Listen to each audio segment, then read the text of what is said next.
Министерот за внатрешни работи Панче Тошковски денеска оствари работна средба со амбасадорот на Европската унија во земјава Михалис Рокас, на која главен акцент бил ставен на имплементацијата на реформите и заекнувањето на капацитетите на полицијата. За време на разговорот, како што информираат од МВР, се дискутирало за клучните аспекти на соработката со Брисел, како и за тековните проекти кои се спроведуваат со европска помош. Министерот Тошковски преку социјалните мрежи упати благодарност до европските партнери за досегашната поддршка.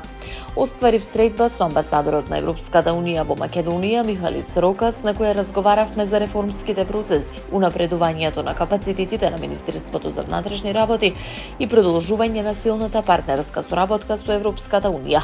Изразив благодарност за континуираната поддршка што Европската унија ја дава на Министерството за внатрешни работи преку ИПА програмите, реформската агенда и заедничките проекти насочени кон модернизација на институциите и јакнењето на безбедносниот систем, подвлекува Тошковски.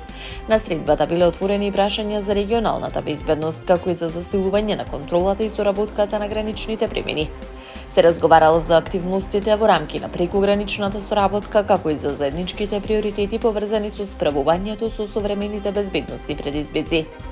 Остануваме посветени на градење модерно, професионално и Европско министерство за внатрешни работи, кое ефикасно ќе одговори на потребите на граѓаните и предизвиците на времето, соопшти Тошковски.